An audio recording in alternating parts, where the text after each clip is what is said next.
Good morning, everyone. It's Sal, Stretford Post. How you doing? And welcome to another episode of Breaking Dawn. I hope everyone's doing good. Hope everyone's doing fine on this Thursday. What is it? Thursday? What is the date today, guys? I'm losing track. 17th of July it is today, guys. The 17th of July. It is getting pretty close, isn't it? Well, we got until September the 1st. So hopefully by September the 1st, it'd be a lot more prettier than it is right now. But at the moment, the way things are looking, it does look pretty bleak, doesn't it, guys? I could get my words out today, of course, guys, but it does look pretty bleak, at the moment. And because we wanted the players in early, and this is certainly not going to happen. We got Leeds United, I think, in a day after tomorrow. We got Leeds United in the first preseason friendly of the season. So that is obviously, a bit of a worry because we've got one player in.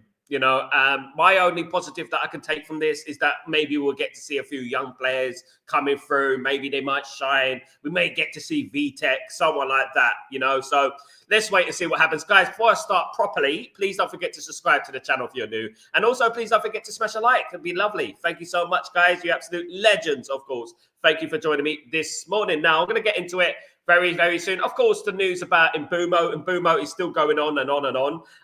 It carries on. It's probably going to be the longest running transfer window in our history. Transfer saga in our history. We did have the De Jong thing, didn't we, a few years ago, which absolutely took the mick, really took the piss, basically, at the end of the day. But, now we've got Mbeumo. Mbeumo's giving it a run for its money. This transfer has been dragging on since, what's it now? We're touching 50 days now. 50 days it's been touching in regards to that. Now, it makes you think, in regards to Mbeumo, how Mbeumo feels. You have to think about the player as well. What does Mbeumo feel? What's Mbeumo thinking right now? Is he, could he walk away from this? Could he say, look, I've had enough of this? You know what I mean? I can't be dealing with this anymore. Now, rumour is going around that if this did happen, if Mbeumo walked away or Manchester United said, right, that's it, guys, we've had enough, we're walking away. If that happened, right, what is Man United's backup plan? Now, rumour is Man United may be going after Atalanta attacker Ademola Lookman. Ademola Lookman is a 27-year-old attacking midfielder, Nigerian international, 29 caps for Nigeria, 8 goals. Around the same price as Mbeumo, 60 million euros, guys. Now, look, his contract runs out, in 2027. He's got a couple of years left on his contract. So maybe Man United can get like the lower end of the fee, maybe a 60 million euro sort of fee. But what I've been looking at with Lookman is a very similar player to Mbeumo. Is he going to be as prolific as Mbeumo? No, probably not, because Mbeumo's proven in the Premier League, 20 goals last season. You can't really beat that. But Ademola Lookman would represent a soft sort of in landing in regards to, if we did pull out of this deal and the disappointment that will happen with the fan base. I can only imagine if we did miss out on this Mbeumo deal, what will happen with this fan base? It would go absolutely crazy, wouldn't it, at the end of the day? But you know what? This deal was done. It's just, it was down to Manchester United to show a little bit of competence and just pay up the money and do the deal, Brentford won about 70 million altogether. Man United are willing to pay that, but don't want to pay the full amount. They want to pay in installments. Brentford want more money up front. And obviously Brentford want the money because they want to replace the players that they're selling. Of course, guys, you know what I mean? So Ademola Lookman is a player that Man United are looking at, are interested in FC and all that business. But Man United are interested in regards to if we do miss out on Mbeumo, we will go for Ademola Lookman, a player of that ilk. We will be going for, of course, guys. And the great thing about Ademola Lookman now, the difference between Ademola Lookman and Mbeumo is that Ademola Lookman can play as the number 10. He can also play a right winger and a left winger. So that's interesting. That's a string to his bow in regards to Ruben Amorim, because Ruben Amorim's obvious system works primarily on the wingers, doesn't it? So that there is a big plus for him, guys. Big plus, like the Switzerland flag. Absolutely. So, except he's not from Switzerland, he's from Nigeria. But you know what? I just felt like saying that joke. You know what I mean? There you go. But there you go. Ademola Lookman, Manchester United links if the Mbeumo deal does go kerfuffle. Of course, guys. Kerfuffle basically means goes wrong. Okay, guys. So there we are. Thank you so much, guys. How you all doing? How you doing? I hope everyone is doing blessed. Hope everyone is doing good. Let's read some of your comments. Good morning, Albie, you legend. How you doing, my friend? Hope you're doing well. Really good to see you in the stream again. Good to see you, my friend. Hope everything is blessed with you. Of course. Good morning, Randall. What's going on, my friend? Hope you're doing well. Big week. I mean, every week, isn't it, Randall? This week is absolutely pivotal because obviously we're going to America. And the one thing I don't want to see Barada, Jim Ratcliffe, Vivell in America. I don't want to see him there.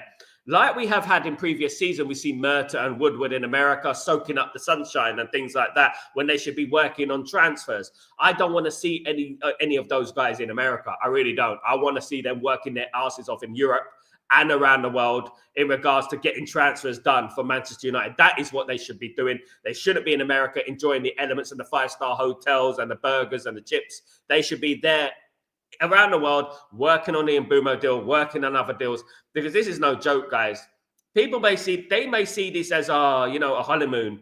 This is not a honeymoon, guys. This is your biggest transfer window, possibly one of Manchester United's biggest transfer windows in our history, and we are absolutely effing it up right now. We're messing it completely up. It's gone completely. Everything that has gone wrong, that could quite possibly go wrong, it has gone wrong so far in this transfer window. So they need to work at fixing it. Now, ideally, we would have loved the players in before the preseason, but obviously, if they can't do that, get the players in anyway. Look, this is the thing. If it gets to August the 31st, and we still and you know what, we get our players in at the last minute, we have to accept that. We have to take that. It's wrong. It's not good, but we have to take that. We have to accept that and say at least they got the players in. No, it's not ideal, obviously, because Ruben Amorim needs to work on the team. Look, as I said, in the first 5 games, we've got Chelsea, we've got City, we've got Arsenal.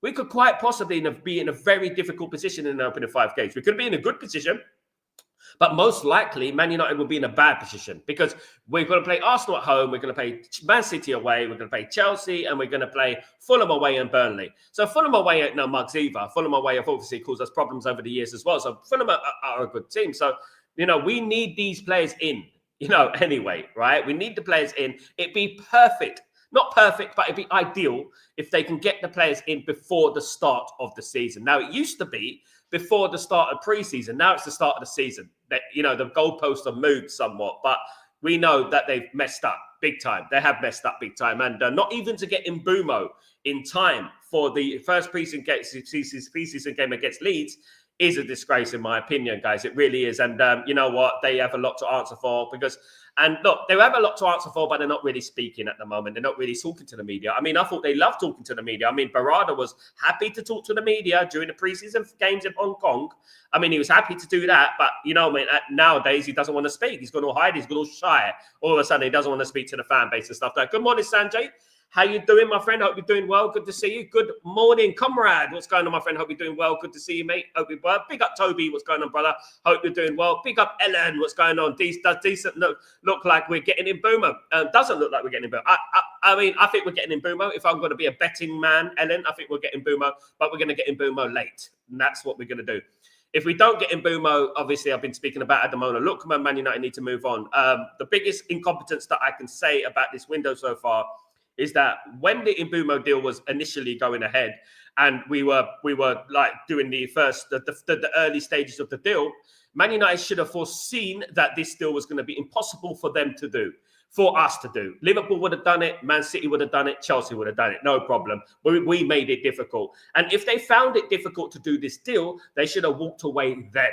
Right, that's what they should do. Now, when they're walking away, they've actually lost 50 days of the transfer window. So that means that, it's a complete incompetence on their part, Mbeumo is a very, very important player for me. I've set my sights on this guy. I think he will revitalize, add a new dimension to Manchester United if he came to Man United. I think Mbeumo and Cunha, those two number 10s would absolutely be a frightful attacking double right there.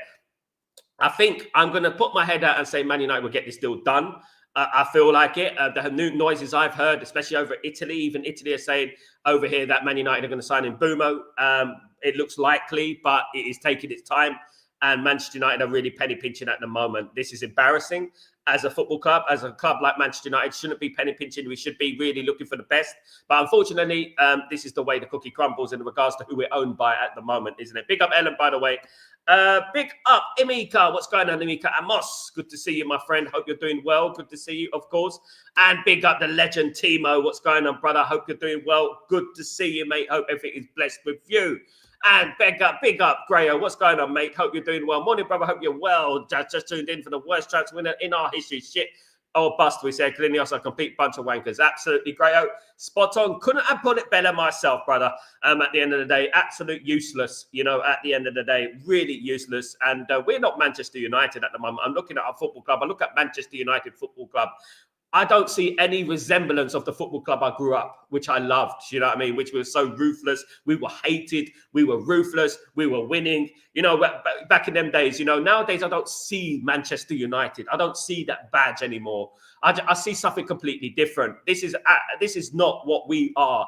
You know, we used to go into the transfer windows like a boss, guys. When we in the 90s, we used to just go, you want to come, don't want to come. All right, then you don't want to come, get lost. We get someone else. Do you know what I mean? All right, Patrick Kluivert, do you want to come? Patrick Kluivert, oh, you don't want to come. Okay, we go and get Dwight York. Do you know what I mean? And we absolutely kill it with Dwight York. You know what I mean? And that's exactly what Man United used to be. Nowadays, it's like, you know what, we're just in a complete mess, ruining reputations. You know, our reputation as a football club is going down the drain. Nobody takes us seriously in the transfer market. Nobody takes us seriously in the league. And it's not the club that I recognize. It's not the club that I recognize. And to be honest with you, this window was supposed to be the most important window, one of the most important windows, Grayo, in Man United's history, isn't it? And what have we got? We got the worst window in Man United's history. The only one I can compare to this is the Marion Fellaini one under David Moyes, when Marion Fellaini came in last minute. You remember we saw his afro going into the football ground. You know what I mean? And that is the only one that really compares to this. And also, obviously, the Mason Mount one was pretty bad, but at least we got players in. At least we got a number of players in. And it's not only about the players coming in, it's also about the players going out. You know, we got news about Marcus Rashford wanting to sue Manchester United for Manchester United putting him into the reserve team. So basically, Marcus Rashford wants to sue Manchester United because he's going to be put into the reserve team. My goodness me, how entitled must you be that you want to sue Manchester United because you are crap, right? And you're going into the reserve team. We should sue you, Marcus Rashford. We should sue you for opening your mouth, talking about Barcelona, putting a club into disrepute, you know, flirting with Barcelona, talking about Lamine Yamal and how you want to go to Barcelona. At the end of the day, haven't you committed gross misconduct right there, Marcus Rashford? So how can you want to sue Manchester United? Manchester United should sue you. But it's just evident where we are at the moment. Tuanzebe wants to sue Man United for clinical negligence. You know, that I don't blame him, because at the end of the day, we have ruined careers with their injuries. I've been speaking about the medical team for many, many years. And now, all of a sudden, it's starting to come to the fore. You know, it was no coincidence how many injuries we're getting. It's absolutely diabolical how many injuries we're getting over the years, isn't it? But no, let's bring it back. Ademola Lookman, yeah, good player. One that I wouldn't mind. Now, I want to put a poll on this, guys. There's two strikers that Man United are really interested in at the moment, and it is really heating up in regards to it. One is Ollie Watkins. The other is Nicholas Jackson. So both those players are linked to Manchester United. I'm going to do a poll for you guys, okay? I'm going to do a poll. So I want to ask you guys, who would you prefer? Would it be Nicholas Jackson or would it be Ollie Watkins? Let me know, guys. I'm going to write the poll now. Sorry, I'm late to the party, but I'm gonna do a poll now. Let me just do this. Okay, so who would you prefer, Nicholas Jackson or Ollie Watkins? That is the one. That is a good question, of course. That is a good question. Right. Okay. All right. So let me write this. Start a poll. Who? Oops. Here we go. Who would you prefer? Nicholas Jackson. You can never tell when you spell Nicholas Jackson. Or Ollie, 1L, not 3. Ollie Watkins.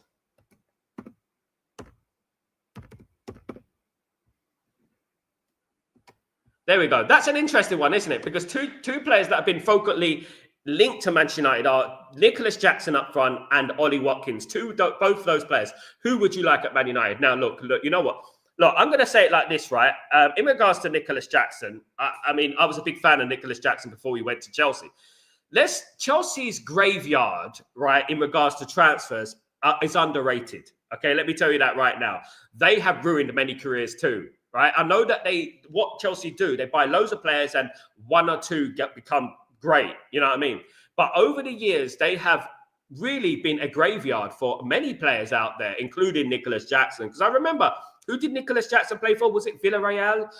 Someone like that. And basically, when he was playing there, he was scoring goals and stuff. And I thought this guy was brilliant. He's a new Didier Drogba. He was like this to me. Do you know what I mean? And so when he went to Chelsea, he just sort of faded away. And it wasn't good. That doesn't mean he's a bad player. But what I would say is that he hasn't been prolific. And evidently, when you look at his international record as well, as I said yesterday, he's got 20 caps for Senegal, 1 goal.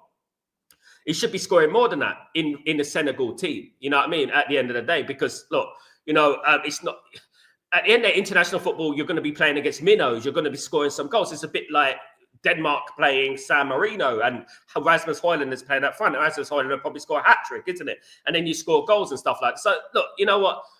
That is the one thing about it. I mean, I do believe that working with Ruben Amorim would help someone like Nicholas Jackson. I think if he worked with Ruben Amorim could probably do something with him at the end of the day. I would like Nicholas Jackson rather than having no striker at all. I would like that. As I would like Ollie Watkins rather than having no striker at all. Now, the conflicting thing with Ollie Watkins is that Ollie Watkins had a good first year, didn't he? Played in the Euros, scored lots of goals for Aston Villa. Aston Villa got to the Champions League, scored in the semi-final against Holland in the European Championships. And I thought, this guy, he's a good striker, isn't he? I wouldn't mind him at Manchester United. But last season, obviously, he fell off a little bit. That's not to say that he's rubbish. You know, players don't just lose their ability like that. There could be a whole number of, context in regards to this. But Ollie Watkins, he's an experienced Premier League striker. Which one would I prefer? And I'm going to be controversial here, guys. I'm going to be controversial. I would prefer Jackson. And I'll tell you why I prefer Jackson. Because Jackson is younger. He's 24, I believe. He's got more of a ceiling. Ollie Watkins, I'm a bit concerned about Ollie Watkins' physicality.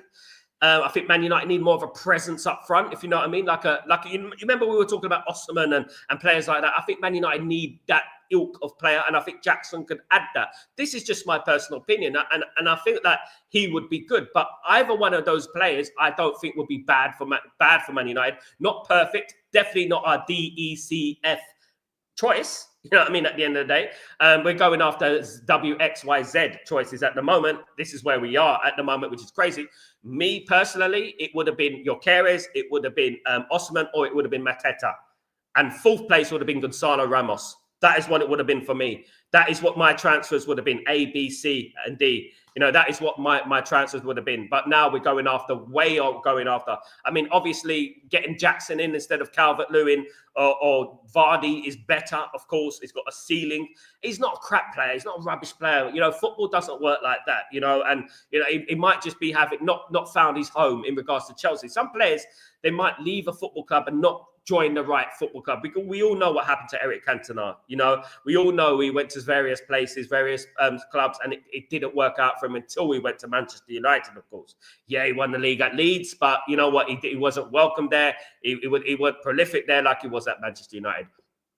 Absolutely. Big up, Coco. What's going on? Stay blessed, my friend. Hope you're doing well, mate. Hope everything is blessed with you, my guy. I will catch Man United game in Atlanta in August. Not seeing Mbeumo there would seriously piss me off. August, Coco. Yeah, definitely would piss a lot of people off, to be honest with you. And if we don't get Mbeumo, it would piss me off if we haven't got any other players there to compensate for the Mbeumo loss, to be honest with you. Because at the end of the day, Man United were like, I've been on 90% sure they're going to sign Mbeumo for a very, very long time. So now as time goes on, the chances of Man United signing Mbeumo get less and less, because, we're obviously stuck at a gridlock with Brentford at the moment. We're obviously stuck in negotiations with Brentford. So what Man United need to do, they need to make a decision right now. They need to say, like, you know what, we pay the money and just get him in, take the loss, or we walk away. Right now, what I'm saying to Man United, just pay the money. Just bloody pay the money, get rid of Rashford. We paid you the money to get rid of players like Rashford and Sancho and Anthony and Garnacho. We paid you the money to do that. You're meant to be the best in class at the end of the day. So look, if you can't afford Mbeumo, sell some bloody players. Do you know what I mean? Instead of penny pinching and wasting this whole transfer, a pivotal transfer window, by the way, a pivotal transfer window. We cannot back out of the Mbeumo anymore. It would be a monumental disgrace. Coco, I can't disagree with you. You're absolutely right. It would be one of the worst things since, De Jong thing was different because De Jong never said that he was going to go to Man United. And De Jong never said that I want to go to Man United. He never once said that. That's the difference between Mbeumo and De Jong. So Mbeumo, the 2nd of June, said, I want to go to Manchester United. He's agreed personal terms with Manchester United, and we still haven't got the deal through. What football club does that? For goodness sake, we're so incompetent. We have to pay Sancho to leave. Even though a club is going to pay the money for him, we're going to pay him a severage payout as well. Unbelievable incompetence. I sound like Victor Meldrew. Unbelievable incompetence. It is ridiculous incompetence. I cannot even fathom incompetence. If there was an encyclopedia with the word incompetence, there would be a picture of Manchester United. It's incompetence of the highest order, guys, honest to God. And, if we miss out on Mbeumo, there are people who are Ineos doubts. There are people who are doubting Ineos, but they still got their back. There are, believe it or not, ridiculous, isn't it? But there are people who've got Ineos back, right? I think if the Mbeumo deal doesn't go through, I think many of those Ineos doubters will be Ineos outers. I'm telling you right now, they will lose a lot of their support, because they've wasted nearly 50 days on this transfer. 50 days. You know how many transfers you can do in 50 days? You know how many. Man United used to get deals done like this, right? Clip the finger like this, and we'll have about 4 or 5 players like that with Alex Ferguson, in the arms of Alex Ferguson like that back in the day. Nowadays, it's like, lastminute.com, we can't do this, we can't do that, penny pinching this, penny pinching that. What these ownership don't understand is that Man United have a reputation over the many, many decades of being a great football club that we were. We have a big, big reputation to uphold. Unfortunately, with the Glazers and now with Ineos, we're really destroying our reputation. Excuse me. We're really destroying our reputation, to be honest with you, and it's disgusting. Big up, Irfan. What's going on, Irfan? Hope you're doing well. Good to see you. Walaikum salam. Hope you're doing well, Irfan. Good to see you, bro. Big up, Darren. What's going on, brother? What's going on, mate? Hope you're doing well. Good to see you, mate. Soldier Rocks. What's going on, my friend? Good morning. Hope you're doing well. Good to see you, mate. Absolutely. Big up, everyone, of course. Absolutely. Big up, UK Darren, my friend, of course. And big up, everyone, of course. Knowing me, knowing you. Ha. I was thinking Ahmad is enough. Ahmad is not enough. And I'll tell you this, fan, and I'm not going to be bringing down young players, but I'm going to say it like this, guys. We have to understand levels here and standards as Manchester United. I'm a big fan of Ahmad, right? But Ahmad is not a wing back. He's not a wing back. He is defensively naive, okay? He's not a number 10 either. He doesn't have the technical ability to play number 10. He doesn't have it. He is a winger, a winger. That's it. So listen, when you get the thing is, a right back, and I used to be a right back, okay? So, look, I appreciate the right back. I used to be centre back and right back. So, I appreciate the right back position a lot. So, when I talk about a right back is a specialised position. And with Ahmad playing there, he's too small. He's not got the athleticism to get back and get forward and get back and get forward in that position. Now, I hope he does. I really do. The only thing we can do, as many people have mentioned on the show before, is bring Ahmad in regards to lower ranked teams like Burnley and teams like that, and play him in those games. But in the Premier League these days, you've got athleticism. You've got players running up and down that pitch all the time, and you're going to have to be defensively, intelligent in regards to, doing your defensive work and going forward as well. And I'm very worried about Ahmad. I'm very worried in regards to that. And also, in regards to when you get the ball, cut in, shoot, the predictability. We have too much of that. It's a bit like Anthony, done the same, cut in, shoot. It doesn't work in the Premier League. Cut in, shoot. You have to be very good at it. A bit like Mohamed Salah is good at it. He's good at it. He knows what he's doing. He's got more strings to his bow. I hope that Ahmad does come good next season. But I would not have Ahmad as my starting player. And this is controversial to some people, but he would not be my starting player. He's not the guy, guys. Let me tell you that right now. He's not that guy. All right? He is a substitute. Just like Garnacho is a substitute. Garnacho is a substitute as well. Ahmad is a substitute. What Man United needed a wing back of the ilk of Frimpong. That's what Man United need, who can do defensive work and also go forward and do the attacking work as well. For me, it would have been Vanderson, someone of that ilk. Wesley, someone of that ilk, who are specialized wing backs and can play as a winger as well. You know what I mean? Dalot is not that guy. Dalot is a fullback. He's not a wing back. He's not good at going forward. He cannot play on the right in midfield, right? He's not that guy, right? And that's not his fault. It's not his position, right? Then you look at, in regards to the left back, we're covered. I think we're covered. We've got enough there to work with. But in regards to the right back, I think Man United need a lot more. They do need a lot more. And that's not to say it's door closed on Ahmad. Look, I believe that players should be nurtured. I think that what Man United are doing at the moment over the years, in particular the most recent years, is Man United are putting too much pressure on young players too soon. We're throwing them into the deep end and saying, right, you playing in that position that you never played before and you better perform. How's that going to work? Do you know what I mean? How's that going to work? Ahmad is not a number 10. Ahmad is not a wing back. Ahmad is a right winger, right midfield. That is what Ahmad is. And if Ahmad doesn't play there, he's going to go forward and the defensive line is going to be exposed. But Man United may have to cope with this. Man United may have to deal with this. Man United may have to, bite the bullet in regards to this. I don't think we're not even looking at a right wing back at the moment. We're not looking at someone, at the moment, like a Vanderson that I feel like would be brilliant, revolutionary in that position. But unfortunately, we're not looking at that. So Ruben Amorim did say that, we're not going to get all the deals done this summer. We're going to get some done, but we're not going to get all the deals. No shit, Sherlock. You know what I mean? At the end of the day, it doesn't look like we're going to get most deals done this summer. It's ridiculous. Big up Earth fan, by the way. Of course. Coco, leave it to Ineos. They would have had Ahmad to play right wing back 10 and a right winger in the same game. Coco, look, what does that do for a player like Ahmad, who's obviously talented, extremely talented player, right? What does that do for a young player like Ahmad when you're playing in right wing back, number 10, striker, wherever you want to play him? It's not good. When you're a young player, you need to have an element of consistency where you're playing on the pitch. Beckham played the right midfield. Giggs plays on the left midfield. Scholes in the centre midfield. And that is it. Do you know what I mean? At the end of the day, Andy Cole wouldn't go to right winger. You know what I mean? Andy Cole wouldn't go to right winger. Dwight York wouldn't go to the left wing. It wouldn't happen, guys. You know your position, you know your job, and consistency is key. And this is something that Man United have been missing on for a very, very long time.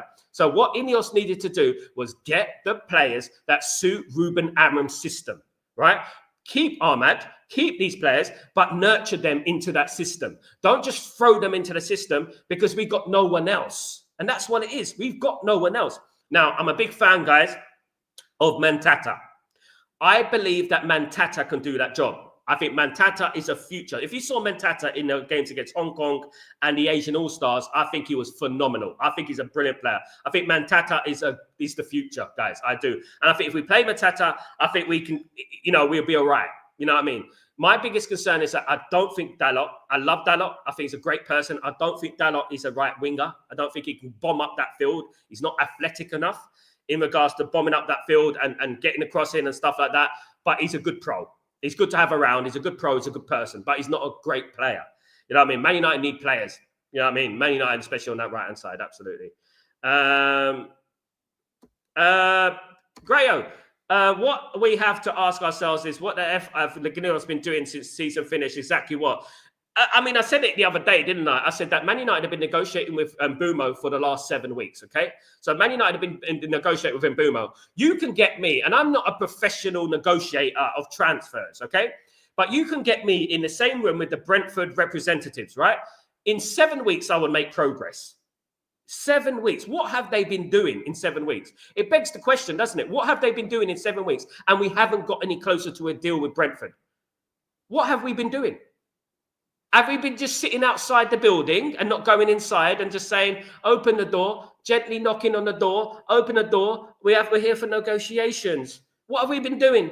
You know, have we been going for a bloody teacup? But we've been talking about, you know what I mean? Have we been going to the meetings? Have we been going to the negotiations? I've been having a cup of tea and biscuits and just talking about, you know what, how's your bunions? Do you know what I mean? At the end of the day, how's your bad back? You know, have we been doing that? Is that what we've been doing for 7 weeks? It's ridiculous. We are an absolute farce, an absolute clown of a club at the moment, run by clowns. That's why we have a flipping circus stadium looking. You know, we have a stadium that looks like a bloody circus because we're run by bloody clowns, guys. You know, it's absolutely ridiculous. Coco, this one was a massive eye-opener. Even rivals feel bad for that. I mean, rivals are bantering us, Coco. We couldn't get any more bantered than we already have been bantered over the last few years, but we're getting more bantered because at the end of the day, Arsenal, Chelsea, Liverpool, and Man City are ready. They're going to be ready for next season. Man United are going to be resting on their laurels. I mean, there is news coming out that Newcastle United are close to signing Ekatike. You know what I mean? And here we are. You know what I mean? Look, the only saving grace is Tottenham. Tottenham haven't done anything. I don't know why Tottenham qualified for the Champions League. Tottenham shouldn't be in the Champions League. We have ourselves to blame, of course. Of course we do. We have ourselves to blame, but Tottenham should be in the Champions League. Look at the way they're acting in this window. You know what I mean? So, but you know what?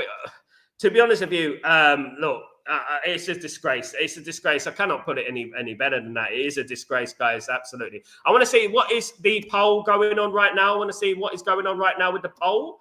Of course, Ollie Watkins, 91%, guys. There you are. There's the democracy right there. Ollie Watkins is 91%. Let me just click this. So 81 votes. Ollie Watkins, 91. Jackson, 9%. Poor Jackson, guys. You guys are cruel. You guys are cruel. Absolutely. Bruno is carrying too much. It is a footballing nature, but unfair on him. He is such a good player, but around him, he's a useless player. But I don't know. You have to look at what is a subjective and objective as well. He captained the worst Man United team in history. So I have no love for any of those players, to be honest with you, fan. I don't care. I don't care. I don't care. I don't care what he is, what he isn't. At the end of the day, you were the captain of the ship that sank last season. I mean, doesn't the sailor get blamed for sinking a ship? You know, and that's why I say, look, at the end of the day, he should have left the football club. If he wanted to leave the football club, he should have left the football club. He should have took a risk, you know what I mean, and left. You know, at the end of the day, he's not a captain. He's the worst captain I've ever known at Man United, to be honest. The worst captain. And I'm telling you right now, I'm talking about Vidic, Bruce, Keane. He's the worst captain in our history. The worst. He ain't a captain. There was a reason that Ole Gunnar Solskjaer didn't want to put Bruno as a captain and wanted to keep Maguire as the captain. There was a reason behind that. I believe since Bruno took the captaincy, Bruno sort of went like this. You know what I mean? He nosedived in regards to that. Now, he could stack pad with the penalties and stuff like that. Oh, great. My only stat is where we finish in the league. That's my only stat, is where we finish in it. That's the most important stat. Now, I wish Bruno the best of luck, but I do believe that we are being a little bit held back, you know, with that, with his captaincy. I don't think he should be captain. I think taking the captaincy away from him will take away the responsibility of Bruno. And maybe we might unleash Bruno like we unleashed him when he first signed for Man United. Remember when he first signed for Man United? When he was absolutely killing it, smacking the ball in the back of the net, you know, everywhere from 30 yards, you know, wherever he was scoring. You know, Bruno is a player that, you know what, he's a luxury player. Man United, when we brought in Eric Cantona, we already had the basis of a football team that was already there, that was already strong, and you know what, had ability, had strength, had aggression. Eric Cantona was the icing on the cake, and he was the guy who took us over the line because he was that final piece. Bruno's like a final piece, right? But around him, there's a messy puzzle. You know what I mean? And I'm not talking about a puzzle like the big puzzles, like kiddie puzzles. I'm talking about those professional puzzles with little bits all scattered around the table. And then you got Bruno there. Do you know what I mean? So the responsibility, and what Bruno's trying to do as a captain, he's going around trying to fix the puzzle, doing everything, going out of position, and he's creating more havoc than, you know what, than he's helping. And that's what's happening with Bruno, in my opinion. Darren, Sal, it would be as bad if United were doing other deals like waiting for Mbeumo.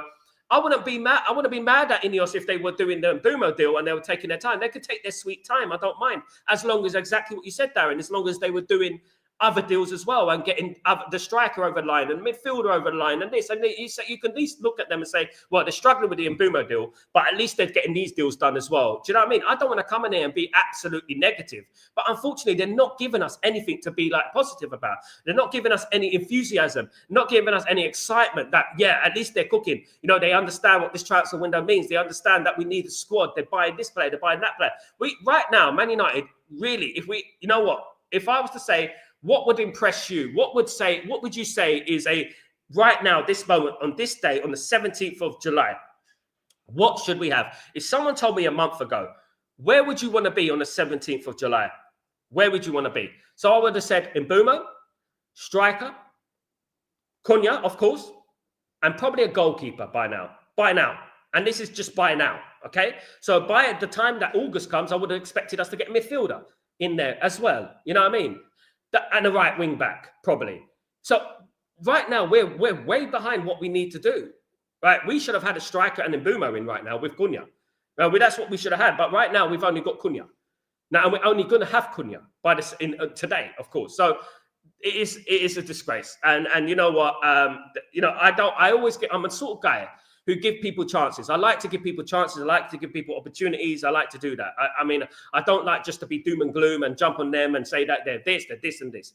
But you know what? They haven't helped me to help you. Help us to help you at the end of the day. That's what it is at the end of the day. Help us to help you. That's what I'm saying to Ineos.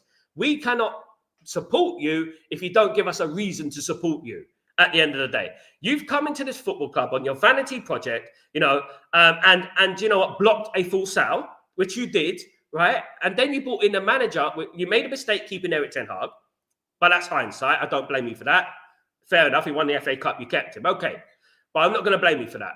But you brought in a manager with a distinctive style of play, like Ruben Amorim, begged him to come midway through the season when he didn't want to come midway through the season. You didn't back him in January, and you spoke all that PR about you're going to back him in the summer. Here we are in the summer, and you're not backing him. And this is what I mean. This is where it gets like, you know what? I find it very, very hard to trust these guys. I find it so hard to trust these guys. I want to trust Barada. I want to trust Wilcox, but I'm not an idiot. I don't trust people blindly. I don't walk into hell with a blindfold.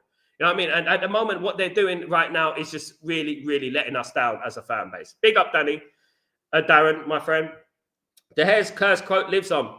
Man United, I made a little analogy, Kenny, a few years ago about Man United and the curse. You remember when Jose Mourinho had that little problem with the physiotherapist? Was it the physio, the medical woman? The woman, what's her name? The Portuguese lady who ran on the pitch and she was late running onto the pitch or something like that. And then Jose Mourinho had a spat with this girl, this woman, this medical woman, very unfairly. And then apparently this medical woman said, I'm going to make sure every single club that Jose Mourinho joins gets cursed. Here we are. Do you know what I mean? But we were cursed before that, before Jose Mourinho walked in. As soon as Alex Ferguson left, we were cursed. So join the club. At the end of the day, we've got people talking about, Pogba digging animals in the pitch and things like that. You know what I mean? Guys, what we're going to do, guys, might as well get, some divine inspiration and bring them onto the pitch and start, praying over the pitch and stuff like that. This penny pinching, Sir Jerak is killing our club. He's killing our club right now, absolutely. Watkins all day. Watkins, big up. Michael Jackson, 100%. Thriller there from Darren, big up. I'd rather get no one than Nicholas Jackson. Hesty, would you? Really? I wouldn't say that. I wouldn't say that. I would get someone instead of Nicholas Jackson. I don't care. Imagine just having Rasmus on his own. No, man, we need someone else. We do need someone else. Definitely. I wouldn't say no to Jackson if he's the only one there. I think that Ruben Amorim can work something with Nicholas Jackson. I think he can. I think he can. I think that going to Chelsea has been a bit of a bad move for him, but I think Ruben Amorim can work his magic. You never know what can happen. And remember this, Hesty, if we do sign Jackson, remember these words. These words, I did say it, and you're going to remember this. Absolutely. Watkins all day, any day. Jackson would just sink the club. Big up, Coco. Irfan, I'd rather go for Jackson, but my heart says neither. I mean, obviously, but if as I said, if you had a choice between Jackson and nobody, you know what I mean, or you had Watkins and nobody, then yeah. But we have to look at what Ollie Watkins last season. What happened to Ollie Watkins last season? Where did Ollie Watkins go last season? And that's what we have to look at as well. Is Ollie Watkins injury prone? You know what I mean? We got to look at that as well. We can't be signing any more players that, you know, are injury prone or, you know what I mean, and stuff like that. We can't be doing that. Hell nah. Morning, Dembo. What's going on, brother? Hope you're doing well. Good to see you, mate. Hope you're blessed. King Jam, Watkins all day. There you go. Watkins is winning it hands down, guys. Oh, well. We need to stop funding Chelsea. We are Chelsea's bank. As I said the other day, Hesty, Manchester United are a mafia, right? Chelsea go to the mafia to borrow money from us, except Chelsea F us over, not the mafia effing Chelsea over. So basically, we're a weak mafia for Chelsea. Man United, as I said many, many times, there are players all around the world who could put the ball in the back of the net. Many players all around the world. And like I've said, there's many players that, you know what, I've been surprised that we haven't signed. There was that Italian player, he's like 30 years old, but he's a goal scorer. He's a gunman. I've forgotten his bloody name now, but he's a gunman. He scores goals. You know, there's players all around the world who you could pick up for cheap. You know, there's not just players like the obvious players, like a Ollie Watkins, like a Jackson. We're very tunnel visioned in regards to who we're going to sign. We don't look outside the tunnel. We're looking at tunnel vision, Jackson, tunnel vision, Ollie Watkins, tunnel vision, Gyökeres, tunnel vision, Osimhen. We're not looking at players all around the world. Do you know what I mean? There are players all around the world who can put the ball in the back of the net. Now, guys, I beg the question, and this is hypothetical, right? This is not a question that you should be taken seriously. But, guys, I ask you this question. Would you prefer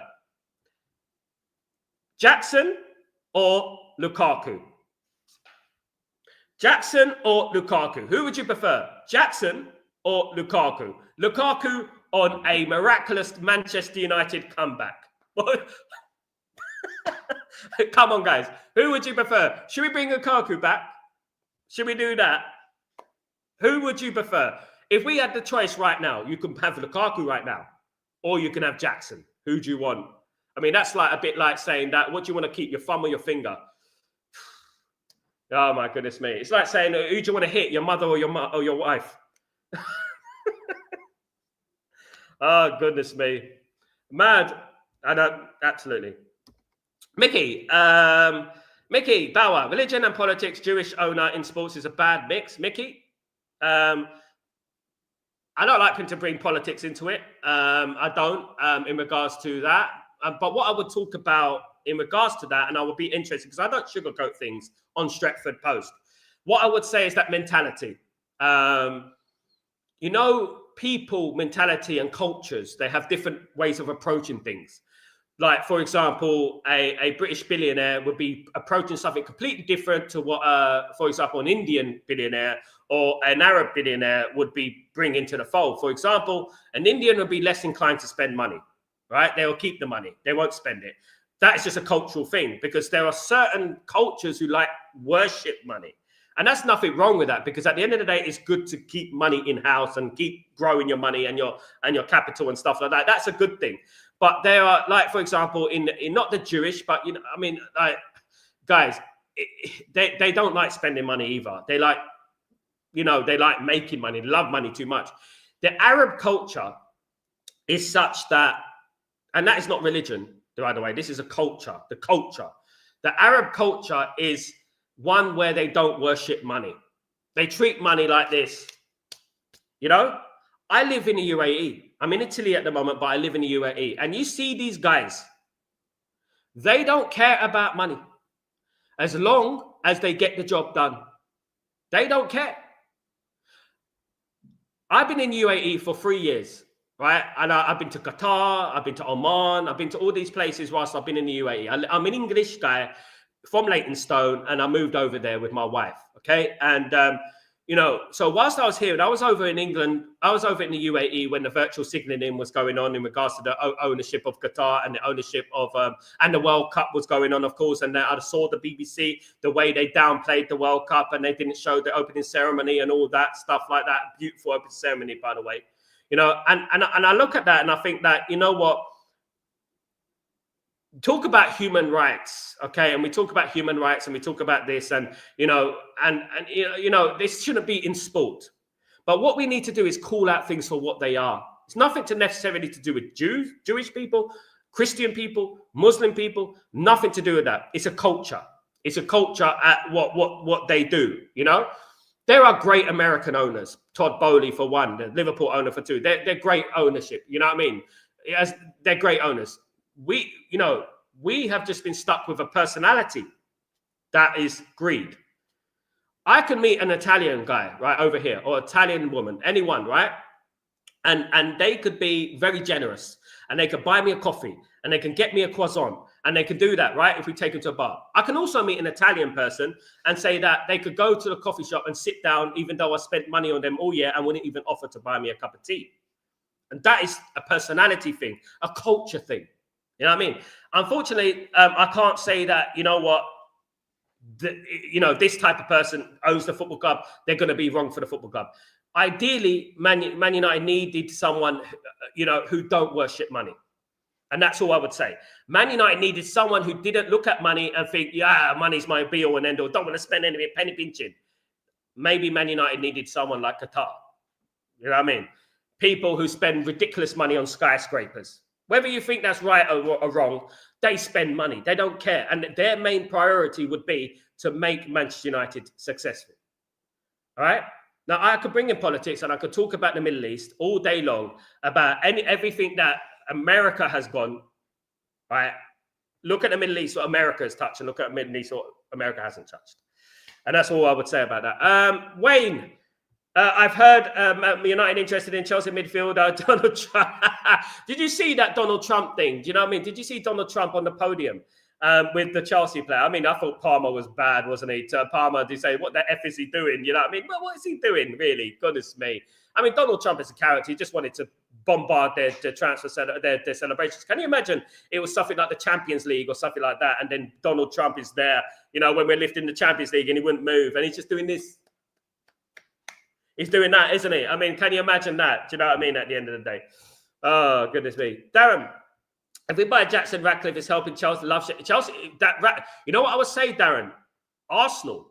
I don't know whether it's like when people go into negotiations with Chelsea go, look into my eyes, not around the eyes, look into my eyes. They start hypnotizing them to buy Madueke for 52 million. Do you know what I mean? I mean, funding, they're fine. You know what I mean? At the end of the day, paying off their fine, should I say, paying their fine off. They got a fine, didn't they, for FFP and PSR financial, regulations and stuff. So they got a fine, 50, 60 million. They paid it off. Well done, Arsenal. Well done. It's like they got some, I don't know what they are. I don't know whether they're owned by the cartel or something like that, but they are absolutely relentless at what they do. And fair play to them. Because at the end of the day, what are we? What is Ineos? Oh, you know what? At the end of the day, FFP, PSR, at the end of the day, we might as well get another Gary Neville and Jim Ratcliffe interview again and make no sense. At the end of the day, at this moment in time, at the end of the day, at this moment in time, that's all they were doing. That's basically what they were saying this whole bloody 2 hours, wasn't it? You know what I mean? Blaming finance. The thing about FFP, right? FFP and PSR has given billionaires like Jim Ratcliffe an excuse. That is it. It's given them an excuse to lean on. It's given them, at the end of the day, we didn't qualify for Europe. So at the end of the day, we're going to go bankrupt in December. Man United wouldn't go bankrupt. You stupid Wally. You know what I mean? The Man United are never going to go bankrupt, mate. Never. You're just talking absolute codswallop to feed into your narrative that you don't want to spend money. You sack people to feed into to manipulate people, illusionize people, if you need that as well, to create the illusion that we got no money. You know what I mean? That's what you did there. And don't piss us and tell us it's raining. Absolutely. Big up, Darren. Big up, Sal. Ephraim, Sal, good morning. I would take Watkins or Matata. I would take Matata. I'm a big fan of Matata, Ephraim. I think Matata is highly underrated. I think because he's an unfashionable signing. I think that no one wants to. People are like sticking their nose up to him. I think I looked at Mateta in the FA Cup final against Man City, and I thought that guy's a beast, man. I wouldn't mind Mateta at the football club. I said that guy is a beast. He's an old-fashioned number 9, bullies defenders. I would love that at Man United. And the biggest thing about Mateta, and he's done it to us, he can put the ball in the back of the net. Do you know what I mean? Absolutely. Big up, Roy. What's going on, Roy? Atletico. How you doing, my friend? Hope you're doing well. Good to see you, bro. Hope you're well. Good to see you. Fun show. What's going on? That's exactly my point. We need to stop funding the idiots. They want Jackson, who scored 10 goals, when we want to buy Pedro, who scored 15 goals. You know who we need? Mbeumo, who scored 20 goals. That's what we need. You know what I mean? We need to get Mbeumo through the door. Cunha scored 15 goals as well. What I would say is, as I said, my first three choices were Gyökeres, Osimhen, or Mateta. And if we didn't get Mateta, it's Gonzalo Ramos or someone of that ilk. That is who I want. Jackson, Ollie Watkins, and all these players there, they're my, EFG choices. They're not my first choices. Unfortunately, Irfan makes a point. Can Watkins head the ball? Is he strong? Is he skillful? Is it just because he scored goals? He can improve. He can improve. He can improve. One thing that is being brought into light is Ollie Watkins' first season. But I don't want Man United to spend 50, 60 million on a 29-year-old. You know what I mean? Who didn't perform last season. That's what my point is. With Jackson's 24.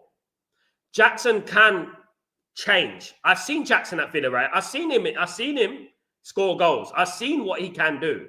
Right? I've just seen it. He hasn't performed at Chelsea. I mean, at the end of the day, not my first choice, as I said. It's a joke thing, really. You know what I mean? We shouldn't even be looking at these players. Absolutely not. But what I would say is that Man United, what I would much prefer, by the way, is all Man United need to do is go and Google, right? Top scorers in Spain. A list will come up.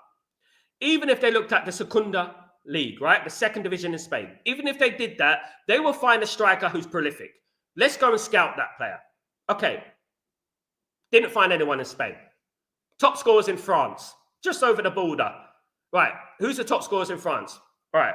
Who's he? He scored 15 goals last season. Let's go and watch him. Top scorers in Germany. You know, who's underrated in Germany? You know, who's the sort of players? Patrick Schick and you know, come on. You know, they could find players like that. It's very easy. We live in bloody 2025. You've got AI to do the scouting for you. If you want to scout players, go use AI to scout players. They will tell you about players, won't they? Go to Italy. There's players. I'm not just talking about Lookman. I'm not just talking about Ratigi, who's gone to Saudi Arabia now. You missed out on Ratigi, by the way. You know what I mean? Like, so I'm talking about, you know, you could find players everywhere who can score goals. Everywhere. You will find a player who will score you goals. There's obviously there's not as many choices as there were in the 90s and stuff in regards to, you know, strikers. There's not as many as there used to be, but you will find some. If you go to South America, if you go to Argentina, Brazil, Paraguay, Alex Ferguson brought in Chicharito. And no one knew who Chicharito was. Signed from Chivas, right? No one knew who Chicharito was. And people were like, what is that? But no one cared because they knew Alex Ferguson had an eye for talent. They knew that Alex Ferguson knew what he was doing. But and deep down, when we signed Diego Forlan, when we signed Chicharito, we knew that, yeah, we've got a gem here. Because we knew that, you know what, they've been scouted properly. And they were cheap. Right? And we brought them in from South America. And we were the champions. We were the best team in the world. Yet we're still scouting in South America. We're still scouting in Mexico and places like that. You know, why are we not doing that now? Why are we not doing that now? The South African player from Sundowns, right? The South African player who was scoring goals. Why are we not scouting that player? Why are we not looking at that player? What's going on there? You know, we're very tunnel vision. The Jackson and Ollie Watkins and that's it. That's all we're looking for. And we're very like, oh, that's the player we want and that's what we're going to get. We're not looking left. We're not looking right. Because someone could go to tap them on the shoulder and say, do you know what? There's a better player, you know, who plays in Finland. Have you heard of him? That player plays in Finland, Häkkinen. Have you heard of him? Have you heard of that player? No. Yeah, well, there's a player in Finland and there's a player in Switzerland who can score lots and lots of goals. He's a very good player. You know, go and have a look at him. Go and scout him. But will we do that? Hell no, we do that. We're not going to do that. You know what I mean? We're just very tunnel visioned. And we look at the obvious. Mateta is obvious, of course. You know, Gyökeres is obvious. Osimhen is obvious. Ollie Watkins is obvious. Jackson is obvious. Stupid, but obvious. You know what I mean? But there we are. We're not scouting. And that is the biggest thing. It's not just about whether we get Ollie Watkins, whether we get Jackson, whether we get that. There are a number of strikers around the world that we can scout, who we can get, who I would be impressed if we did. If you go to Japan and South Korea now, their leagues are going up. They're developing. They're getting really good. The Japanese league, Japan are getting good. Of course, we saw Japan who defeated Germany in the World Cup, didn't they? So, look, you've got Japan and you've got South Korea, okay? And you know what? Those two countries, like we got Ji-Sung Park. I know we signed Ji-Sung Park from, I think it was PSV, but there are players in South Korea, that are really, really good, and they fight. One thing about them, they fight. And Japan likewise. So why don't we do that? Do something. Show us that you actually are doing what you're paid for. Show us that you are the best in class. Because at the moment, I could school them on everything about football. Everything, not just about Man United, about world football. And they're not showing me anything at the moment. They're showing me absolutely zero. Marina Chim, my friend Jackson, are you drunk this morning? A player who misses let's hope. Big up, my friend. Absolutely. Well, it's between the two, mate. Do you want Ollie Watkins, who was injured last season, or do you want Jackson? It's the basic. I would prefer Janet Jackson than to Manchester United. Big up. I said your opinion, but I disagree, so mainly because of pricing. No, that's different. I'm not talking about the price. I'm talking about if you were given 3-3. So basically 3-3. What the 40 million pounds more feasible for a short-term boost? 40 million is too much. It's not 40 million, by the way. It's 60 million, Coco. Don't take off millions, mate. It's 60 million for Ollie Watkins. And that is ridiculous at the end of the day. Here we go. Sal, the useful thing about Jazzy is work rate, scoring goals. My mum is better than him. Yeah, his work rate is better than Ollie Watkins. Sal, how times are we giving managers not their choice? Sal, how many times? Exactly. This is the whole point, isn't it, Ephraim? This is the whole point. Really, where's the main problem? Okello, what's going on? Okello, what's going on? Guys? This I agree with. Coco, I would rather give Cheetah a chance. The problem is that we're not going to give Cheetah a chance, are we? I mean, I would rather give Cheetah a chance. But no one's answered my question. Who wants Lukaku or Jackson? Chelsea seem to get good money for Deadwood, but we always lose about big time. Absolutely, Darren. I would take Watkins every day of the week. He can run the channel. He's very quick. He can score headers and has scored double figures in 5 seasons in a row. Okay, fun show. Fair enough. Old, though, 30 years old, injury prone. 2 seasons for Chelsea of European football, and their house falls down. So much spent, need financial results off the field. Big up. They are making excuses for spending, for not spending. Brentford have every right to ask. Absolutely, Ephraim. And what they need to do as well, they need to ask, what is the value in the market? For example, Jackson's going for 50. So how much is Mbeumo worth? He scored 20 goals last season for number 10 position in Mbeumo. Absolutely. Guys, yeah. So, guys, thank you, everyone who's joined me today. Absolute legends. It's been a great chat. Thank you, everyone. You absolute diamonds. Please don't forget to subscribe to the channel. And please don't forget to smash a like on the video. If you guys can do that for me, they were absolutely fantastic, guys.